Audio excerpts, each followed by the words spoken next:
ورحمة الله وبركاته.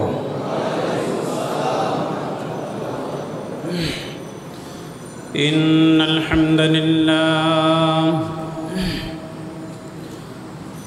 الحمد لله نحمده ونستعينه ونستغفره ونؤمن به ونتوكل عليه ونعوذ بالله من شرور أنفسنا ومن سيئات أعمالنا. من يهد الله فلا مضل له ومن يضلله فلا هادي له. ونشهد أن لا إله إلا الله وحده لا شريك له. ونشهد أن سيدنا ونبينا وحبيبنا ومولانا محمدًا عبده ورسوله الذي أرسله بالحق بشيرًا ونذيرًا وداعيًا إلى الله بإذنه وسراجًا وقمرًا منيرًا. أما بعد فقد قال الله تبارك وتعالى في كلامه المجيد وفرقانه الحميد. أعوذ بالله من الشيطان الرجيم. بسم الله الرحمن الرحيم. إن الله وملائكته يصلون على النبي يا أيها الذين آمنوا صلوا عليه وسلموا تسليما. اللهم صل على محمد وعلى محمد كما صليت على إبراهيم وعلى آل إبراهيم إنك حميد مجيد. اللهم بارك على محمد وعلى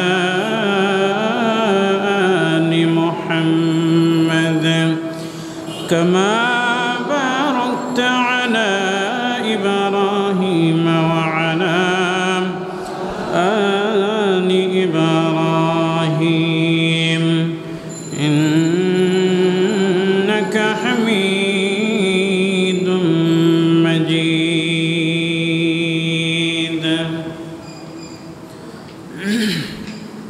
أما بعد কেমন আছেন আপনারা? শুরুতে মহান রব্বুল আলামিন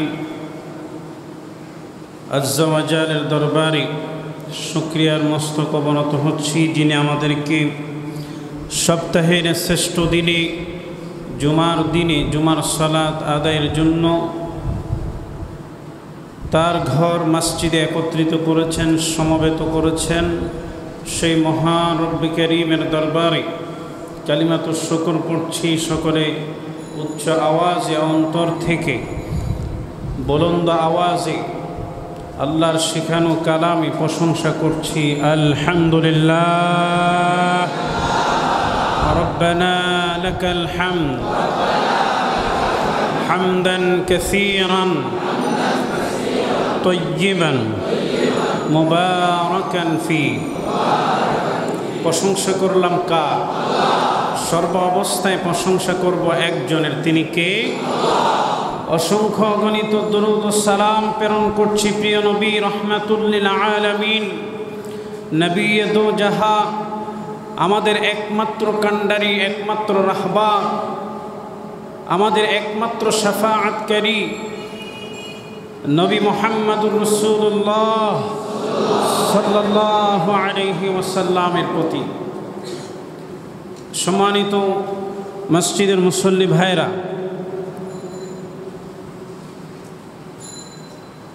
আমরা গত জুমায় রবিউল আউয়ালকে কেন্দ্র করে, অর্থাৎ রাসূল করিম সাল্লাল্লাহু আলাইহি ওয়াসাল্লামের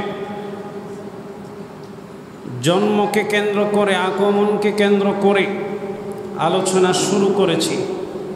গত জুমায় আমরা নবী রহমা যে যুগে আগমন করেছিলেন, যে সময়ে দুনিয়াতে এসেছিলেন, সেই সময়টার কিছু চিত্র আমরা আমাদের সামনে উল্লেখ করেছি, আলোচনা করেছি।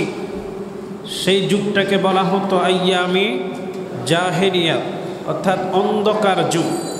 যে যুগে অমানিসার চাঁদের কি অন্ধকার, তার চেয়েও বেশি গুটগুটে অন্ধকারাচ্ছন্ন একটি সময় ছিল সেই জাহেলি যুগ। যে যুগে আল্লাহ সুবহানাহু ওয়া তাআলা তার প্রিয় নবীকে, আখিরি নবীকে, শেষ নবীকে, সবচেয়ে সম্মানিত নবীকে, সবচেয়ে মর্যাদাপূর্ণ নবীকে সে অন্ধকার যুগে আলোকবর্তিকা হিসাবে, নূর হিসাবে, আলোক রশ্মি হিসাবে, অন্ধকার রাতের চাঁদ হিসাবে, অন্ধকার রাতের পূর্ণিমার চাঁদ হিসাবে আল্লাহ সুবহানাহু ওয়া তাআলা অবতীর্ণ করেছেন। সুবহানাল্লাহ। সেই নবী রাহমার আগমনে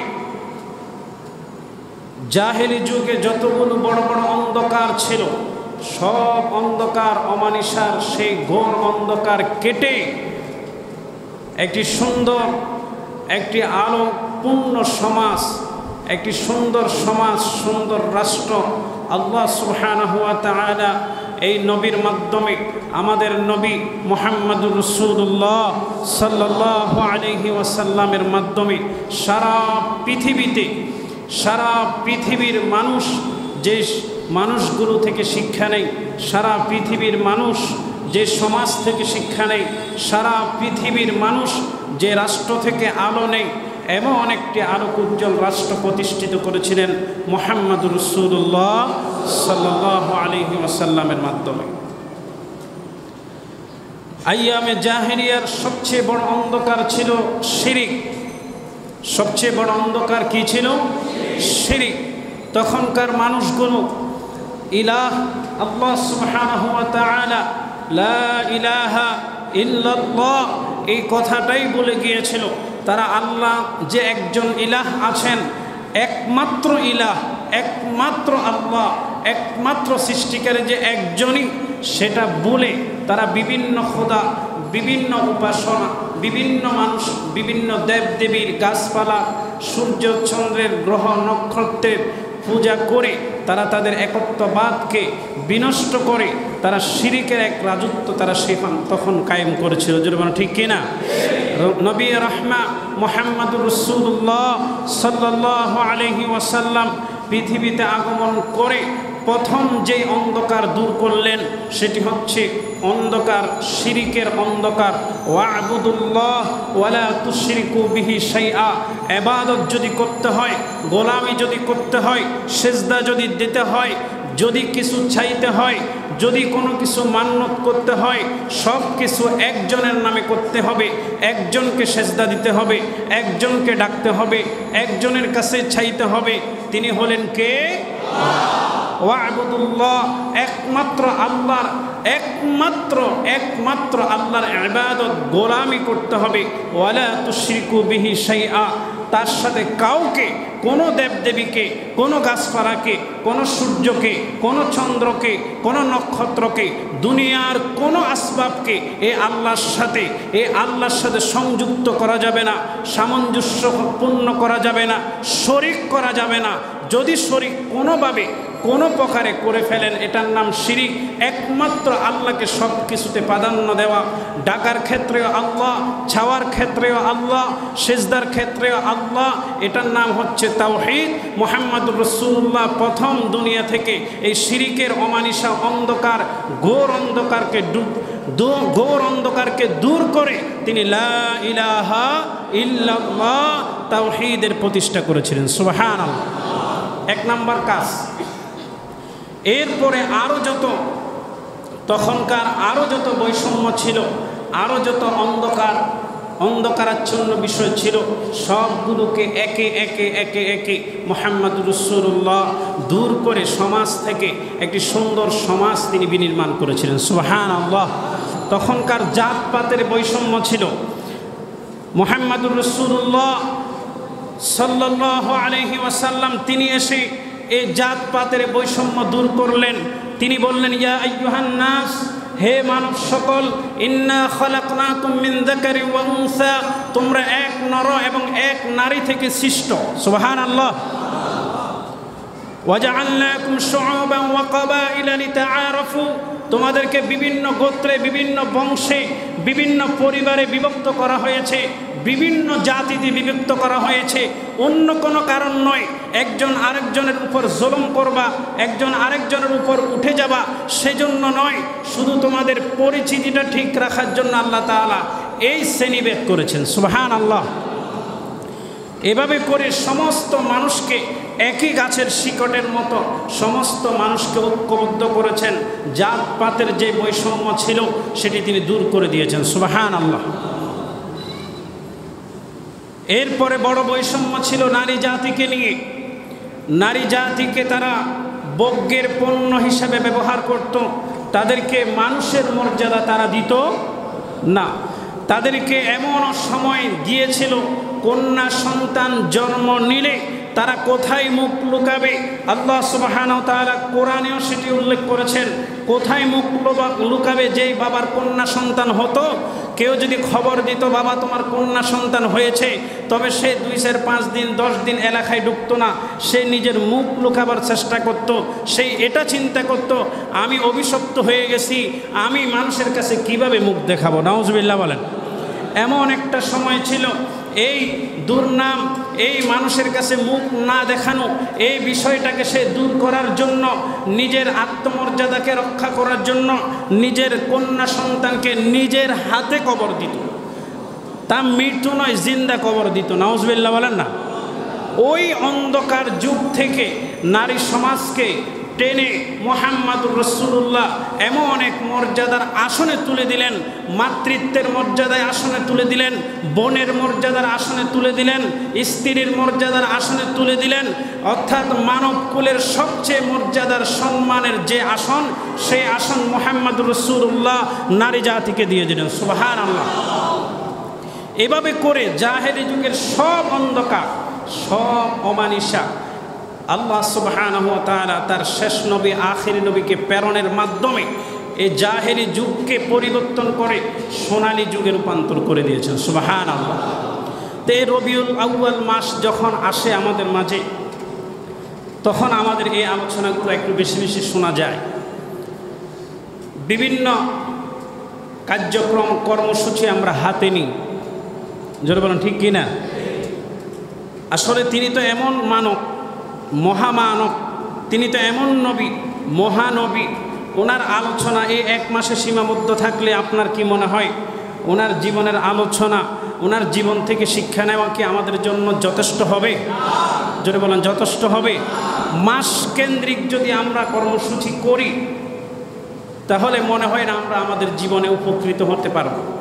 আমাদের এই এমন মহামানব আমরা পেয়েছি, এমন নবীর উম্মত আমরা হতে পেরেছি। এত বেশি সৌভাগ্যবান আল্লাহ তাআলা আমাদেরকে করেছেন আখিরি নবীর উম্মত বানিয়ে। এই সৌভাগ্য, এই মর্যাদা, এই সম্মান যদি ধরে রাখতে হয়, আমাদের জীবনের শুরু থেকে শেষ পর্যন্ত প্রত্যেকটা মুহূর্ত, প্রত্যেকটা কাজ, প্রত্যেকটা কদম আমরা যখনই ফেলব তখনই নবী মুহাম্মদ রাসূলুল্লাহ সাল্লাল্লাহু আলাইহি ওয়াসাল্লামের আদর্শের সাথে মিলিয়েই ফেলব।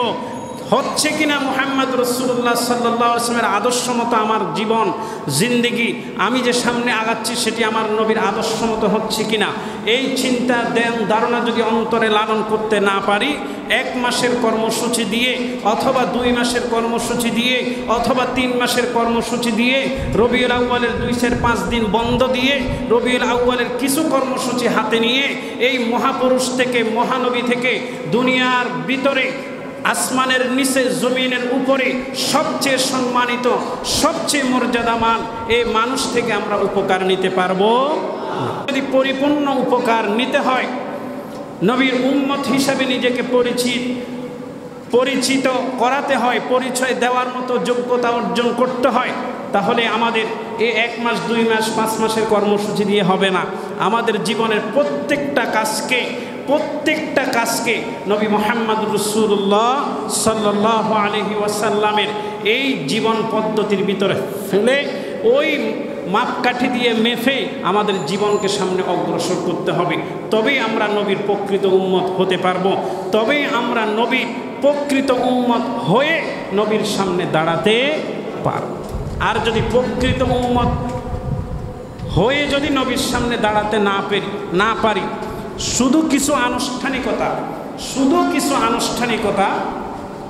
শুধু কিছু দিন, কিছু সময়ের আনুষ্ঠানিকতার ভিতরে যদি আমার জীবন, আপনার জীবন সীমাবদ্ধ থাকে, তবে নবীর সামনে আমরা তার উম্মত হিসাবে পরিচয় নিয়ে, গর্বে ভরা বুক নিয়ে, সাহস নিয়ে নবীর সামনে উজ্জ্বল চেহারা নিয়ে দাঁড়াতে পারবো না।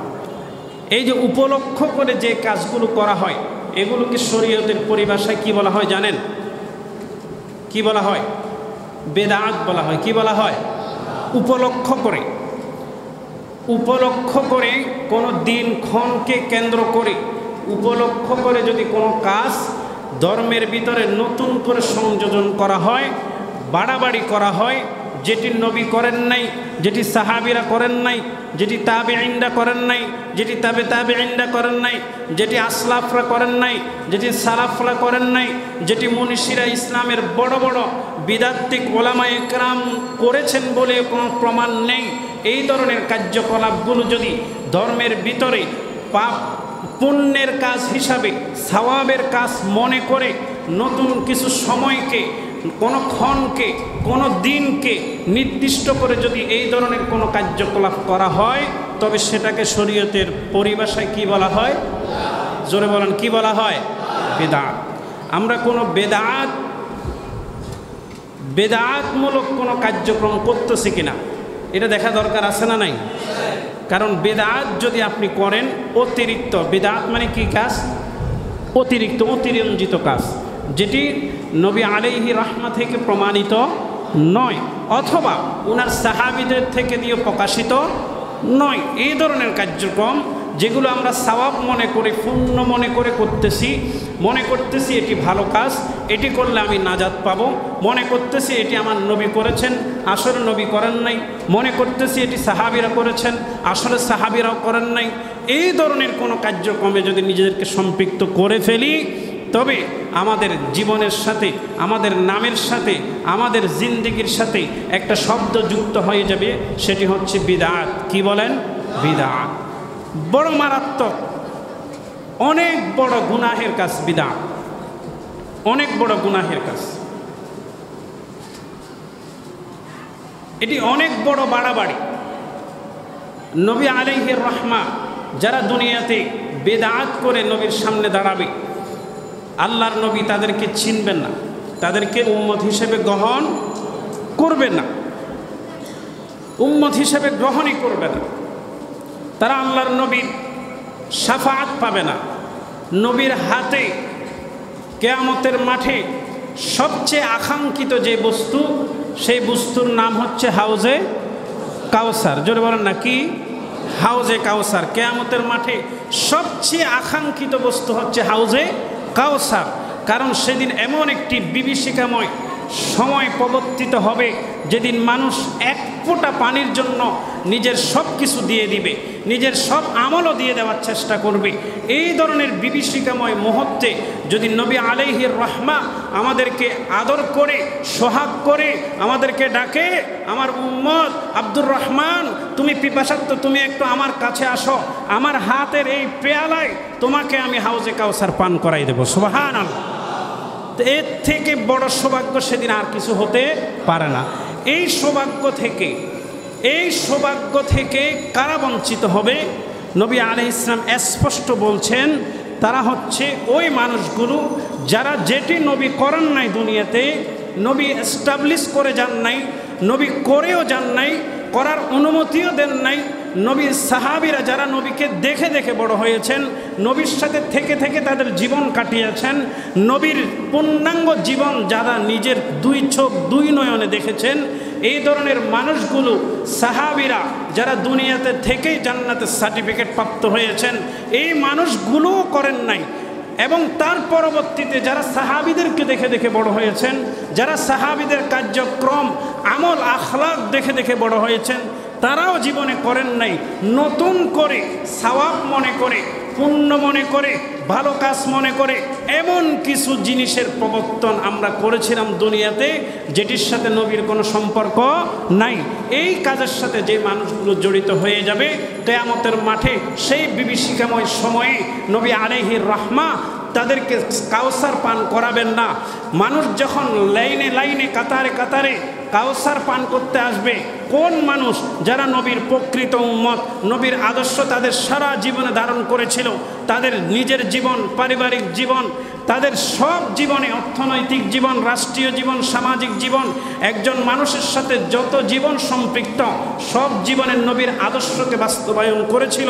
জীবনে কখনো কোনো বিদআতের সাথে সম্পৃক্ত হন নাই, তাওহীদবাদী ছিলেন, শিরিকের সাথে সম্পৃক্ত হন নাই, সুন্নাহবাদী ছিলেন, বিদআতের সাথে সম্পৃক্ত হন নাই। এই মানুষগুলো লাইনে লাইনে গিয়ে যখন হাউজে কাউসার পান করে নিজের জীবনকে ধন্য করবেন, নিজের এই পিপাসার্ত অগ্নিগর্ভা এই প্রজ্বলিত অন্তরকে, প্রজ্বলিত এই আত্মাকে যে প্রশান্তি করবেন হাউজে কাউসার দিয়ে, যখন মানুষ লাইনে লাইনে যাবে, ওই যারা দুনিয়াতে বেদাত করেছিল তারাও তাদের পিছনে পিছনে লাইনে লাইনে যাবে। যখন নবী আলাইহির রহমার কাছে যখন তারাও গিয়ে পৌঁছবে বেদাতিরা, তখন নবী আলাইহির রহমা তাদের চেহারা দেখেই বুঝে ফেলবেন সে বেদাতি ছিল, দুনিয়াতে নবীর নামে এমন কিছু আমল প্রবর্তন করেছিল যেটি নবী করেন নাই, সাহাবীরা করেন নাই। তখন নবী আলাইহির রহমা তাকে সুহকান সুহকান বলে তাড়িয়ে দিবেন, ধমক দিয়ে সে লাইন থেকে বের করে দিবেন। এর থেকে বড় অপমানী, এর থেকে বড় গ্লানি, এর থেকে বড় কষ্টের বিষয় সেই সময়, সেই বিভীষিকাময় সময়ে আর কিছু হতে পারে না। তা আমরা কি সেই দলে থাকতে চাই?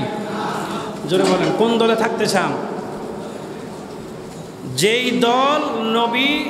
দলকে নবী নিজ হাতে কি পান করাবেন? জোরে বলেন, আমার সাথে কি বলতে অসুবিধা হচ্ছে?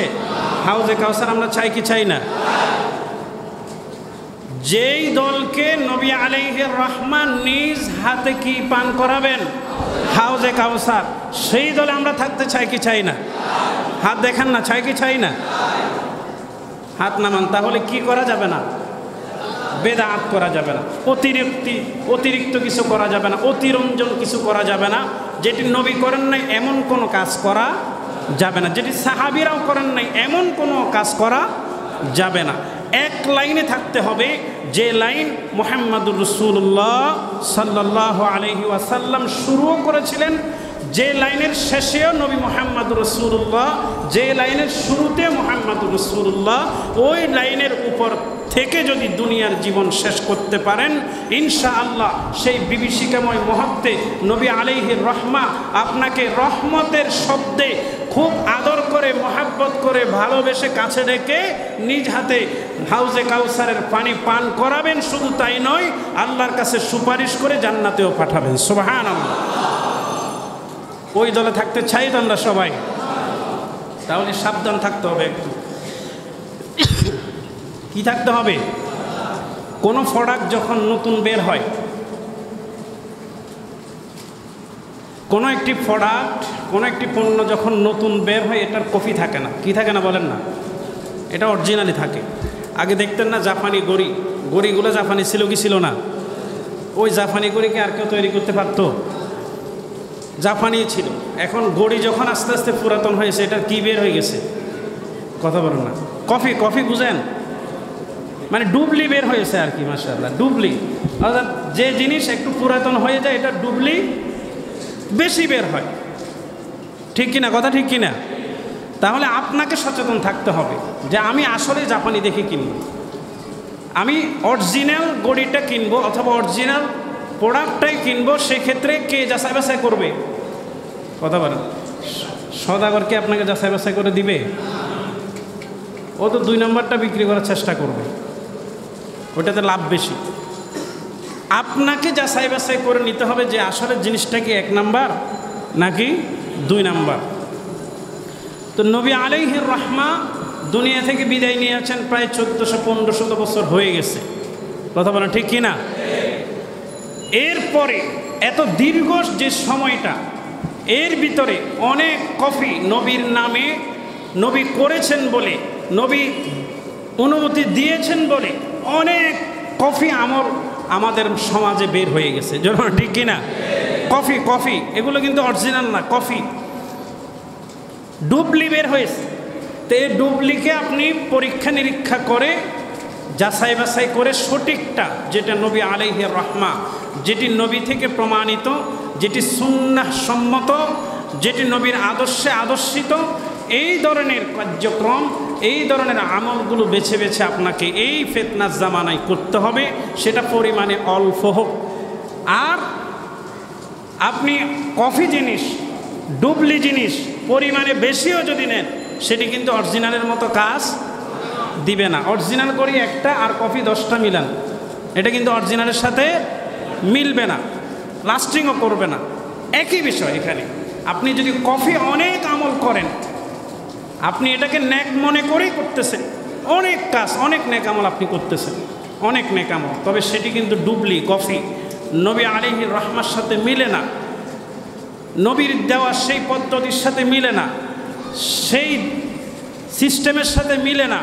তবে আপনার সারা জীবনের সব আমল কি হয়ে যাবে? বরবাদ হয়ে যাবে। এই জন্য প্রথম নবীর জীবনে নিয়ে আলোচনার আগে, নবীর আমল আখলাক নিয়ে আলোচনার আগে আমাদেরকে সতর্ক থাকতে হবে। এখন থেকে সতর্ক হয়ে যেতে হবে। আমরা যেন হুজুকে হয়ে, অতি আবেগে উৎসাহিত হয়ে, অতি আবেগ উদ্বেলিত হয়ে, উৎপীড়িত হয়ে আমরা যেন কোনো বেদাতে যুক্ত না হই। তাহলে বেদাতের ভয়াবহতা তো আমরা শুনলাম। বেদাতের আরও ভয়াবহতা হচ্ছে বেদাতির আমল আল্লাহর দরবারে কবুল হয় না, এবং তার উপর সবসময় আল্লাহর লানত বর্ষিত হয়। নাউজুবিল্লাহ বলেন। আল্লাহর হাবিব বলেন, ফামান আহদাসা ফিহা হাদাসান আও আওয়া ফিহা মুহদিসান ফাআলাইহি লা'নাতুল্লাহি ওয়াল মালাইকাতি ওয়ান নাসি আজমাইন লা ইউকবালু মিনহু সারফুন ওয়ালা আদলুন। যে ব্যক্তি এখানে কোনো বিদআতের প্রচলন করবে, দুনিয়াতে যে আমল আল্লাহর নবী করেন নাই, যে কাজ আল্লাহর নবী পদ্ধতি হিসাবে বাতিয়ে দেন নাই, এমন কোনো কাজ যদি সে প্রচলন করবে, কোনো বেদাতিকে আশ্রয় দিবে, তার উপর আল্লাহর লানত।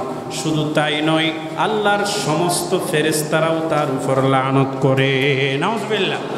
শুধু ফেরেশতারা নয়, তার উপর আরও কিছু দুনিয়াতে যত নেক বান্দা আছে, ভালো মানুষ আছে, আল্লাহ প্রিয় মানুষ আছে, যারা আল্লাহর মাহবুব বান্দা বান্দি, তাদের সবার লানত ওই বেদাতের উপর ফুটতে থাকে। নাউজুবিল্লাহ। শুধু তাই না, আল্লাহ তাআলা তার কোনো নফল, কোনো ফরজ, কোনো সুন্নাহ, কোনো আমল আল্লাহ তাআলা তার কবুল করেন না। কারণ একটাই, সে বেদাতের সাথে যুক্ত। নাউজুবিল্লাহ বলেন। কিসের সাথে যুক্ত? বেদাতের সাথে যুক্ত। সহিহ বুখারীর হাদিস। তো বেদাত হলো, আরেকটা উদাহরণ দেওয়া যায়, বেদাত হলো পাগলা কুকুরের বিষের মতো। কিসের মতো বলেন না? জোরে বলেন না। কিসের মতো? পাগলা কুকুরের বিষ। কুকুরের কামড় দেওয়া, জলাতঙ্ক রোগ, অর্থাৎ জলাতঙ্ক হয়ে গেছে এমন কোনো রোগী দেখছেন কেউ? কথা বলেন না। দেখছেন? দেখেন নাই? কেউ দেখেন নাই জলাতঙ্ক রোগীকে? ফেসবুকেও দেখেন নাই? দেখছেন না ফেসবুকে? আল্লাহু আকবার, কত কষ্ট দেখেন। এই মানুষটা জলাতঙ্ক হওয়ার পরে সে কিন্তু কুকুরের মতো কিছু আচরণ করে, দেখছেন না আপনারা? কুকুরের মতো লাফায়, কুকুর মতো গেউ গেউ করার চেষ্টা করে, মানুষকে কামড় দেওয়ার চেষ্টা করে। যাকে কামড় দিবে তারও কি হবে? সাথে সাথে জলাতঙ্ক হয়ে যাবে। কুকুরের কামড়ের বিষের মতো এই বেদা। সুনানে আবু দাউদে একটা হাদিস আছে, ওয়া ইন্নাহু সায়াখরুজু মিন উম্মতি আকওয়ামুন তাজারা বিহিম তিলকা আহওয়া। লম্বা হাদিস। রাসূল সাল্লাল্লাহু আলাইহি ওয়াসাল্লাম বলছেন, শীঘ্রই আমার উম্মতের মধ্যে এমন লোকজনের আবির্ভাব ঘটবে যাদের শরীরের গিরায় গিরায় বেদাতের প্রবণতা এমনভাবে ছড়িয়ে পড়বে, যেমনিভাবে পাগলা কুকুর কামড় দিলে তার বিষ দংশঙ্কিত ব্যক্তির শরীরে ছড়িয়ে পড়ে, তার শরীরের কোনো গিরা বা জোড়া অবশিষ্ট থাকে না। শরীরের যেখান দিয়ে পরীক্ষা করবেন সেখান দিয়ে জলাতঙ্ক রোগ ধরা পড়বে। শুধু তাই নয়, এই বিষ সে যাকে কামড় দিবে তার শরীরেও সমানভাবে প্রভাব বিস্তার করবে।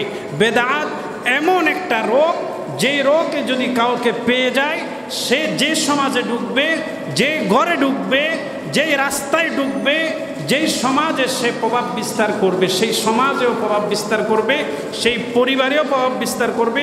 তার এই বেদাতি আচরণ, বেদাতি আমল পরিবার, সমাজ সবাইকে প্রভাবিত করবে। নাউজুবিল্লাহ বলেন। এই জন্য সবচেয়ে এটাকে সিকিউর রাখতে হবে। রাসূলুল্লাহ সাল্লাল্লাহু আলাইহি ওয়াসাল্লামের এই সুন্নাহটাকে, আমলটাকে খুব বেশি সুরক্ষিত রাখতে হবে, যাতে বেদাত এটার মধ্যে আক্রমণ করতে না পারে। তো এই রবিউল আউয়াল মাস আসলে কিছু বেদাত আমাদের সমাজে প্রতিষ্ঠিত হয়ে গেছে। আপনাদের কি মনে কষ্ট যাচ্ছে ভাই? সমাজে কিছু জিনিস কি হয়ে গেছে? প্রতিষ্ঠিত হয়ে গেছে। আপনি সারা বছর তার সাথে নবীর কিনে সম্পর্ক, কিন্তু এই 12 রবিউল আউয়াল মাস আসলে তার বিরানি ফাঁকানো, ডেক ফাঁকানোর অবস্থা দেখলে আপনি কবেন, খাইছে এর তো সবচেয়ে বড় নবী প্রেমিক, আমি তো ফেল এর কাছে। তার গরু জবাই দেখলে বন্ডরা এটাকে এমনভাবে, ওই যে এখানে নবী আছে, কি আছে বলেন না? নবী আছে, দুনিয়ার সবচেয়ে বড় আবেগের জায়গা এখানে আছে। নবীর নাম বিক্রি করে তারা তাদের যা ভরার তা ভরে নেয়, তারা তাদের জীবনকে ধন্য করে নেয়, তারা তাদের ব্যাংক ব্যালেন্সকে পূর্ণ করে নেয়। জোর বলেন ঠিক কিনা? এটাকে কেন্দ্র করে এখন তো আলহামদুলিল্লাহ দেখছেন না, বড় বড় গেট, বড় বড় দরবার, সব কিছু কী করা হচ্ছে? কথা বলেন, কী করা হচ্ছে? আমি ঢাকাতে ছিলাম 2 দিন, দেখলাম কিছু চিত্র দেখেছি। আল্লাহ বাবে রহমত বলে, নাউজুবিল্লাহ বলেন না, বাবে রহমত। দেওয়ানবাগির গেট দেখছিলেন আপনারা? অর্থাৎ দেখেন কেমন সেন্সিটিভ বিষয় নিয়ে মানুষকে কি করে, মানুষকে কনভেন্স করে, মানুষকে কি করে আকৃষ্ট করে। বাবে, জোরে কয় না, বাবে কি? রহমত। তো বুঝছেন এটা বাংলা বুঝছেন? বাপ মানে, বাপ আরবি শব্দ, বাপ মানে দরজা, বাপ মানে কি? দরজা। আর রহমত মানে রহমত, দয়া, করুণা। রহমতের মালিক কে? আর জোরে বলেন না, কে? তো সে লাগাইছে বাবে রহমত, অর্থাৎ এই দরজা দিয়ে ঢুকবেন মানে রহমতে ঢুকে গেছেন। নাউজুবিল্লাহ বলেন। তো বাঙ্গাল, যাদের পড়ালেখা নাই, পড়াশোনা নাই, যারা আসলে ইমানদার ছিল, আল্লাহকে বিশ্বাস করত, এই মানুষগুলো যখন এই গেট দেখছে, নাম দেখছে, বাবারে কোথায় আল্লাহর রহমতের দরজায় যাব, বাবে রহমত, জান্নাতের দরজায় যাব, এটা তো অনেক পরে। দুনিয়াতে যেহেতু একটা পাইছি, একটু ঢুকে আনি, দেখি কি আছে ভিতরে। নাউজুবিল্লাহ বলেন না। এভাবে করে সারা বাংলাদেশে যত বাবে রহমত আছে, যত বাবে রহমতের এই পবিত্র নাম দিয়ে মানুষের ঈমান হরণ করার কারখানা আছে, সবগুলোকে তাওহীদি জনতা ভেঙে গুড়িয়ে দিবে। যেমন ঠিক না? এগুলো রাখলে ঈমান ঠিক রাখা, এগুলো থেকে আপনি কিভাবে বাঁচবেন? অনেকে বলছে তাদের কাজ তারা করতেছে না, তাদের কাজ তারা একা করতেছে না, তারা প্রতি বছর হাজার হাজার তাওহীদি জনতাকে মুশরিক বানাচ্ছে। জোরে বলো ঠিক কিনা? কয়জন মানুষ ঈমান ইসলাম বুঝে, কয়জন মানুষ কোরআন হাদিস বুঝে আমাকে বলেন? তারা যদি সঠিক দিক নির্দেশনা না পায়, ভুল একটা জায়গায় চলে যায়, তাহলে সে যেদিকে যাবে সেটার প্রভাব তার উপরে পড়বে। সে যদি সহি জায়গায় গিয়ে পড়ে, সহি কথা শুনবে। সে যদি বাবে রহমতে গিয়ে পড়ে, সে কি সেখান থেকে বের হওয়ার ওই যোগ্যতা কি তার আছে? তাকে বুঝে, এটাকে বুঝে ভালো মন্দ আলাদা করে বিচার করে কোরআন হাদিসের মানদণ্ডে সে কি সেখান থেকে বের হওয়ার কোনো উপায় আছে? সুতরাং এই বাংলাদেশের যেহেতু অধিকাংশ মানুষ ইসলামের শিক্ষায় শিক্ষিত না, অধিকাংশ মানুষ ধর্মীয় জ্ঞান তাদের কম, তারা নিজেরা বাছ বিচার করার ওই যোগ্যতা রাখে না। সুতরাং এই ধরনের রিস্কি যে জায়গাগুলো আছে, বাবে রহমতের মতো, দেওয়ানবাগির মতো আরও বড় বড় বন্ডরা যেখানে বসে আছে, কবরকে মাজার সাজিয়ে বসে আছে, গিলাপ লাগিয়ে মশারি টাঙিয়ে বসে আছে, সেখানে টাকা পয়সার লেনদেন হয়, সেখানে গাঁজা হিরোইনের মতো অবৈধ নেশার সেখানে শয়লা, সেখানে নারী পুরুষের মিশ্রণ হয়, সেখানে অবৈধ সব কিছু হয়, সেখানে অনইসলামিক অনৈতিক সব কার্যকলাপ হয়। এই ধরনের যত দরবার, যত বাবে রহমত, যত কিছু আছে, যেটি তৌহিদি জনতার জন্য একটা রিস্কি জায়গা, যেখানে গেলে মানুষ তার ইমান আমল নষ্ট করে চলে আসবে, তৌহিদ নিয়ে ডুববে, মুশরিক হয়ে বের হবে, ইমানদার হয়ে ডুববে, মুশরিক হয়ে বের হবে। এই ধরনের রিস্কি যত জায়গা আমার সোনার বাংলায় থাকবে, ততদিন পর্যন্ত তৌহিদি জনতা বসে থাকবে না। এই ধরনের সব রিস্কি জায়গাতে ভেঙে মাটির সাথে মিশিয়ে সেখানে এক একটা ইসলামী পাঠাগার, এক একটা সহি সুন্নার, এক একটা সহি পদ্ধতির, এক একটা কোরআন সুন্নাহ ভিত্তিক মসজিদ মাদ্রাসা নির্মাণ করতে হবে। যারা ঠিক কিনা? দিন শিখবে, সঠিক কথা শিখবে। তো এগুলো শুধু এই মানুষের ইমান হরণ করতো তাও নয়, এগুলো এক একটা স্বৈরাচারের দোষরও ছিল। জোরে বলো ঠিক কিনা? এদেরকে স্বৈরাচাররা ফালে, এদেরকে ইসলাম বিদ্বেষীরা কিন্তু ফালে। মাঝে মধ্যে এই ধরনের 12 রবিউল আউয়াল সহ মুহররম সহ যে ইস্যুসগুলো আছে, এগুলোতে তাদেরকে প্রদর্শন করে মানুষকে বুঝাতে চায়, দেখো ইসলাম এরকম। নাউজুবিল্লাহ বলেন। ইসলাম ডেক ফাঁকানের ইসলাম, ইসলাম গাড়ি একটাকে সাজিয়ে রাস্তায় রাস্তায় ঘোরার নাম ইসলাম, হাই হোসেন করে মানুষের পিঠ রক্তাক্ত করার নাম ইসলাম, এভাবে নারী পুরুষের মিশ্রণের নাম ইসলাম। নাউজুবিল্লাহ। এভাবে নেশার মিশ্রণের নাম ইসলাম, এভাবে বাবে রহমতের নামে অনৈতিক গেটের ভিতরে প্রবেশ করে মানুষের ইমান আমল ধ্বংসের যে পায় তারা, এটাকে তারা ইসলাম হিসাবে এই স্বৈরাচাররা দেখাতে চায়। কারণ তো তারা জানে, যদি সঠিক ইসলাম মানুষ জানে, সঠিক ইসলাম যদি মানুষ বুঝে, যেখানে ইসলাম আছে সেখানে রাষ্ট্র আছে, যেখানে ইসলাম আছে সেখানে ন্যায় ইনসাফও আছে, যেখানে ইসলাম আছে সেখানে ন্যায় ভিত্তিক সমাজ ব্যবস্থাও আছে। এগুলো যখন মানুষ জেনে যাবে, তখন আমাদের মতো স্বৈরাচাররা দেশে আর টিকতে পারবে না। জোর ঠিক কিনা? এই জন্য তারা, যারা আসলে ইসলাম মানে, যারা আসলে ইসলামের দ্বারক বাহক, তাদেরকে কিন্তু প্রমোট করে না। তারা ওই যে 2 নাম্বার যারা আছে তাদেরকে প্রমোট করে, তাদের গা বাঁচানোর জন্য। সুতরাং আমরা বলতে চাই, এই ধরনের দরবারগুলো, এগুলো শুধু মানুষের ইমান আমল ধ্বংস করে তাও নয়, এগুলো এক একটা স্বৈরাচারের দোষর ছিল। জোর বলা ঠিক কিনা? তো স্বৈরাচারের যেহেতু এদেশে স্থান হয় নাই, স্বৈরাচারের দোষরদেরও এদেশে স্থান হবে না। যারা মানুষের ইমান, আকীদা, নৈতিকতা, ইমান, আখলাক সব কিছু নিয়ে কারচুপি করে, সব কিছু মানুষের রিস্কি জায়গায় চলে যায়, এই ধরনের সকল দরবার, এই ধরনের দরবারগুলো মুক্ত একটা সুন্দর রহমতের আবহে ঘেরা, আমাদের তাওহীদবাদী মানুষদের আবহে বিছরিত একটি সুন্দর সমাজ, সুন্দর রাষ্ট্র আমরা দেখতে চাই ইনশাআল্লাহ। তুমি কবুল করো। আমিন। পড়ে না আমিন? আরো জোরে পড়ে না আমিন? সব জায়গায়, বাংলাদেশের সব জায়গায় যেন ইসলামের আবহ, ইসলামের সৌন্দর্য, ইসলামের এই গান, ইসলামের এই সুর, ইসলামের এই বাতাস যেন আল্লাহ তুমি বয়ে দেন। আমিন বলে না আমিন? সব জায়গায়, সব জায়গায় যেখানে আগে ইসলামের চর্চা হতো না, আলহামদুলিল্লাহ সেখানে এখন ইসলামের কি হচ্ছে? চর্চা হচ্ছে। গতকাল দেখলাম ঢাকা বিশ্ববিদ্যালয়ে এই প্রথম ইসলামী সঙ্গীত চর্চার আসর বসছে। আলহামদুলিল্লাহ বলে। যেখানে ছেলেমেয়েরা কিছু হলেই ডাকডোল নিয়ে একতারা, দোতারা, পাঁচতারা নিয়ে রাস্তায় বের হয়ে যায়, নিজেরাও গায়, অন্যদেরকেও গাওয়ায়। ঠিক না বলেন না? সেই জায়গায় ইসলামী সঙ্গীতের চর্চা। আলহামদুলিল্লাহ, আলহামদুলিল্লাহ বলে। তারা কি গাইছে শুনেন? তারা কবি নজরুলের সেই বিখ্যাত গানও সেদিন গেয়েছে। গতকালকের কথা বলছি। ত্রিভুবনের প্রিয় পারেন না আপনারা? এটা তো এমন কোনো মুসলমান নাই যারা পারে না বা শুনে নাই। পারে না বলতে শুনে নেই। ছোট্টকালে আমার আব্বা আমাকে শিখিয়েছিল এটা। ওনারও কণ্ঠ ভালো ছিল, উনিও গাইতেন মসজিদে। তো যারা পারেন আমার সাথে গান, এটি নবীর প্রেমে পাগল হওয়ার মতো একটি সঙ্গীত, সুবহানাল্লাহ, যেটি রচনা করেছেন আমাদের বিদ্রোহী কবি নজরুল ইসলাম। আল্লাহ তাআলা এই ছোট্টখাট্ট উসিলা দিয়েও তাকে মাফ করে দিতে পারেন। আমিন বলেন আমিন। আমরা আল্লাহর কাছে দোয়া করি আল্লাহ তাআলা যেন তার যে ভান্ডার নবী প্রেমে তিনি রেখে গিয়েছেন, যে লেখনী গাঁথনি তিনি রেখে গিয়েছেন, শত শত বছরও এটা চর্চা করে শেষ হবে না। সুবহানাল্লাহ। আল্লাহ তাআলা যেন তার এই উসিলায় নবী প্রেম যে তার ভিতরে ছিল, এই গানেই সেই প্রমাণ, এই সঙ্গীতে সেই প্রমাণ, আল্লাহ যেন এই উসিলায় আল্লাহ তাকে মাফ করে দেন। আমিন পড়েন আমিন। ত্রিভুবনের প্রিয় মুহাম্মদ এলো রে দুনিয়ায়, আকাশ বাতাস দেখবি যদি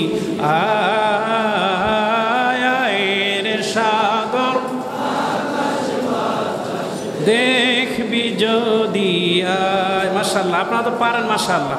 বলে হুজুর এটা গাইলে সওয়াব হবে নি? সওয়াব হবে, কারণ এটা কার প্রেমে গাওয়া? জোরে বলেন না, কার প্রেমে? নবীর প্রেমে। নবীর প্রেমে গান গাই নাই। কোন জিনিসটা আছে আমাকে বলেন একটু, কোন বস্তুটা আছে নবীর প্রেমে গান গাই নাই? সুবহানাল্লাহ। মানুষ নবীর প্রেমে জীবনও দিয়ে দিয়েছেন। মানুষের কথা বাদ দেন, গাছ, তরুলতা, পাখি, পাথর, কোন বস্তু নবীর প্রেমে গান গাই নাই? সুবহানাল্লাহ।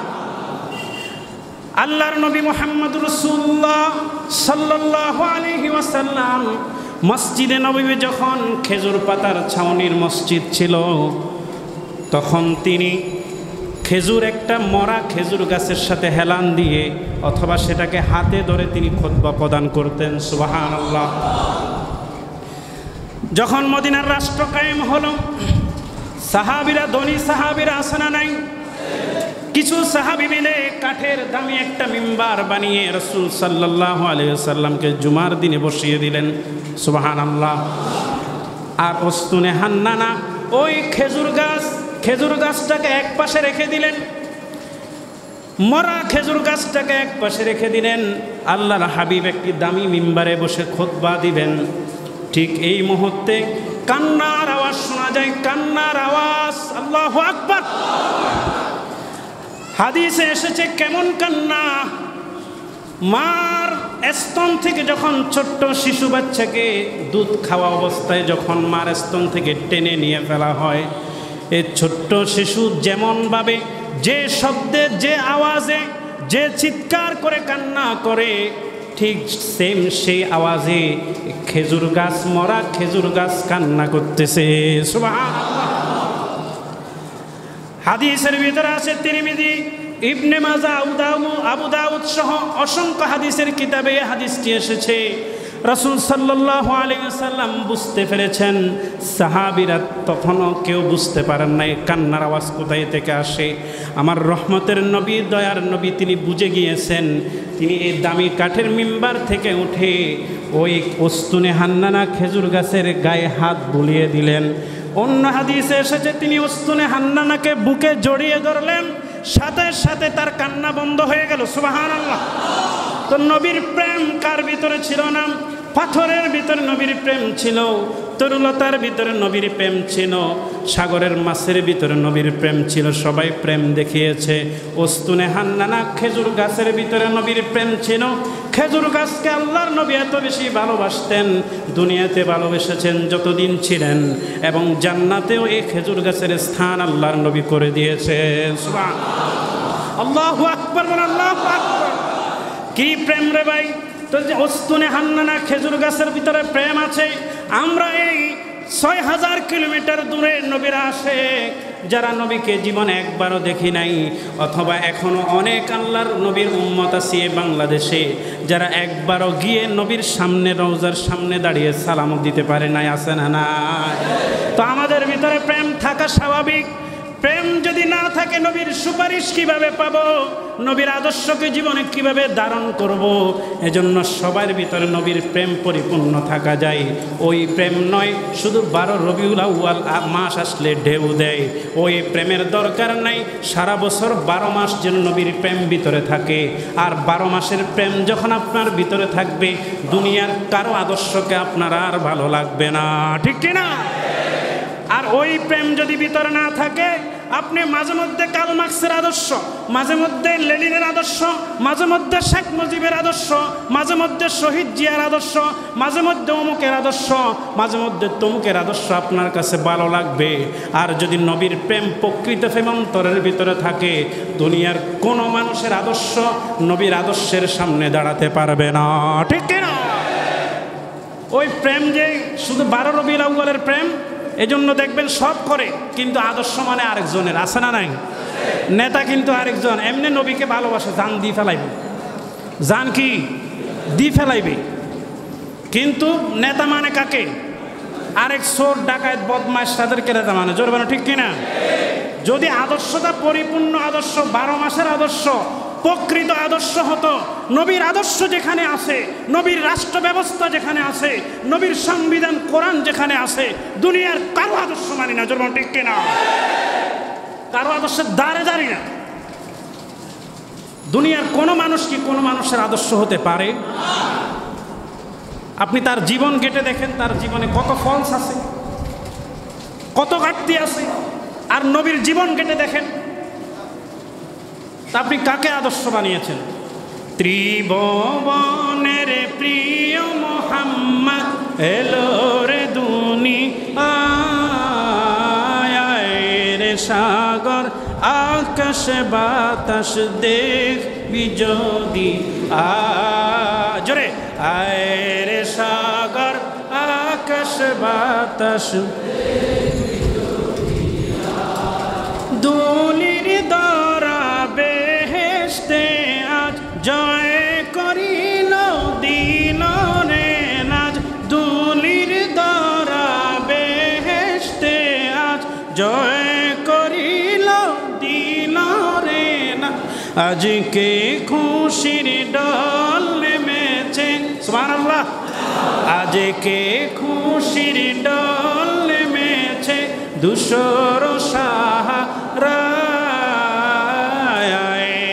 সাগর আকাশ বাতাস দেখবি যদি, আয়